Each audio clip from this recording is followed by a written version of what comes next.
Hello everyone, शांति पाठशाला को मु आपण मानंकु स्वागत जनाउछि। आजिकार एक नूतन वीडियो रे आमे आलोचना करिबा कैशोर शिक्षार आवश्यकता। वीडियोटी को आरंभ करिबा पूर्वरु चैनल को सब्सक्राइब करिनियंतु एवं पाखरे थिबा बेल आइकन टी को प्रेस करि दियंतु। चलंतु आरंभ करिबा। आम्भे माने समस्ते जानिछे शिक्षा हेउछि सफलतार चाबिकाठी।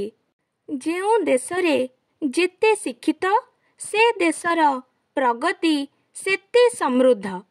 शिक्षा विभिन्न स्तर रे आमको भिन्न भिन्न शिक्षा देउछि। जेमिति कि केतेक शिक्षा आमको वृत्ति पाई साहाय्य करुछि, केतेक धर्म संस्कृति विषय रे धारणा देउछि इत्यादि। सेमिति निरोग और निरापद स्वास्थ्य पाई किछि निर्दिष्ट शिक्षा अछि, जहा कि अध्ययन कले आमे निरापद जीवन बिताई पारिबा। ताहा हेला कैशोर शिक्षा। प्रथमे आमे जानिबा कैशोर शिक्षा कौन। बाल्य अवस्था अतिक्रांत हेला परे ओ यौवनर पूर्व अवस्था को कैशोर अवस्था कुहा जाए। मानव जीवन रे विभिन्न अवस्था भितरे कैशोर अवस्थाटा अत्यंत गुरुत्वपूर्ण अवस्था। एही अवस्था रे पिला सचेतन होई भविष्यत रे एक सुनागरिक हेबार प्रयास आरंभ करे। तेणु एही समय रे ताकू विद्यालय स्तर रे ओ निज परिवेशरु किछि उपयुक्त दिग्दर्शन मिलिबा दरकार। एही समय रे बालक बालिकांक मध्यरे केतेक परिवर्तन घटी थाए, यथा शारीरिक गठन रे विकास, मानसिक परिवर्तन इत्यादि। एहा बालक बालिका मानंक मध्यरे आवेग वृद्धि ओ परस्पर प्रति आकर्षण वृद्धि कराए। बेले बेले केतेक बालक बालिका उभयंक प्रति आसक्त होई अप्राकृतिक यौनाचारर आश्रय नियंती।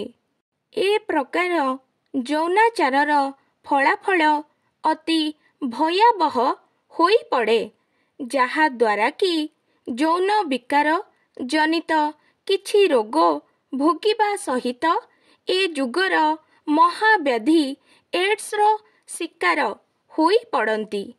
एहा द्वारा सेमाने निजे विपथगामी हेबा सहित अन्य मानंकु मध्य विपथगामी कराई समाज को कलुषित करी थांती। एपरी काहींकी घटे मनरे प्रश्न आसिले आमे निश्चय करिनेबा जे एहा सेमानंकर यौन शिक्षार अभाव ओ उचित दिग्दर्शन न पाइबा हेतु घटी थाए। तेणु ए विषय रे आमे अधिक ओ उपयुक्त धारणा हासिल करिबा दरकार।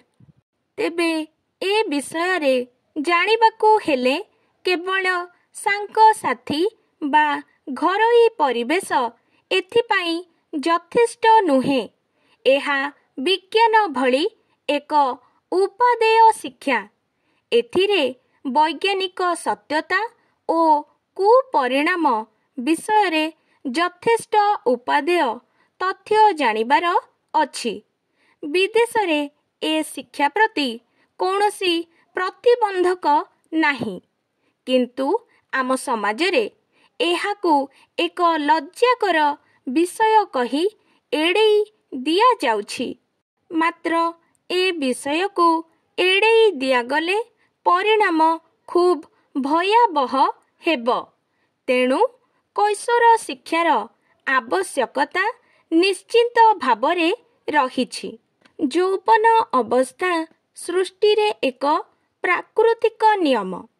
ଏହା ମଣିଷ ଜୀବନରେ ଆସେ, ମାତ୍ର ଉପଯୁକ୍ତ ବୟସ ଏବଂ ଉପଯୁକ୍ତ ମାଧ୍ୟମରେ ଏହାର ପ୍ରୟୋଗ ହେଲେ ଜୀବନ ସଫଳ ହୁଏ।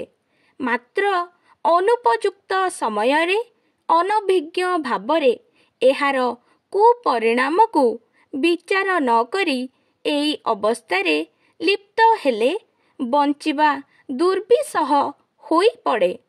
ଭବିଷ୍ୟତ ଜୀବନରେ ସେମାନେ ସଂସାର ଗଢ଼ିବାକୁ ସକ୍ଷମ ହୋଇପାରନ୍ତି ନାହିଁ। ସେଥିପାଇଁ ବିଦ୍ୟାଳୟ ସ୍ତରରେ ଏ ଶିକ୍ଷାର ପ୍ରଚଳନ କିଛି ହାନିକାରକ ହେବ ନାହିଁ ଯଦି ଏହାକୁ ଉପଯୁକ୍ତ ମାର୍ଗରେ ଦିଗ୍ଦର୍ଶନ ଦିଆଯାଏ। କୈଶୋର ଆଉ ଯୌବନ ଅବସ୍ଥା ଏମିତି ଅବୁଝା ବୟସ ନୁହେଁ।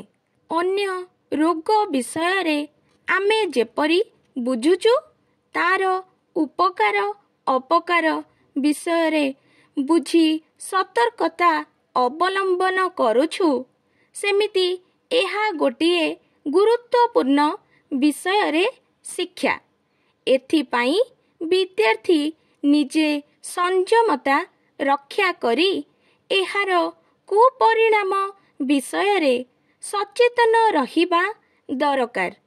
ସେମାନେ ନିଜେ ପବିତ୍ର ମନରେ ଏହାକୁ ଶିକ୍ଷା କରିବା ଲକ୍ଷ୍ୟରେ ଶିକ୍ଷକମାନଙ୍କ ସହାୟତା ନେଇ ସାଙ୍ଗସାଥୀ ମାନଙ୍କ ପ୍ରତି ବିଶ୍ୱାସୀ ହେବା ଦରକାର। ନହେଲେ ଯୌବନର ଚପଳ ଉଦ୍ଦାମତାରେ ଭୁଲ ପଥରେ ପାଦ ଦେଇ ନିଜର ଅମୂଲ୍ୟ ଭବିଷ୍ୟତକୁ ନଷ୍ଟ କରିବାକୁ ପଡ଼ିବ। ଆଜିକାର ଭିଡ଼ିଓଟି ଆପଣଙ୍କୁ କିପରି ଲାଗିଛି କମେଣ୍ଟ ମାଧ୍ୟମରେ ନିଶ୍ଚୟ ଜଣାଇବେ ଏବଂ ଲାଇକ୍, ସେୟାର, ସବସ୍କ୍ରାଇବ୍ କରିବାକୁ ଜମାରୁ ଭୁଲିବେନି। ଧନ୍ୟବାଦ।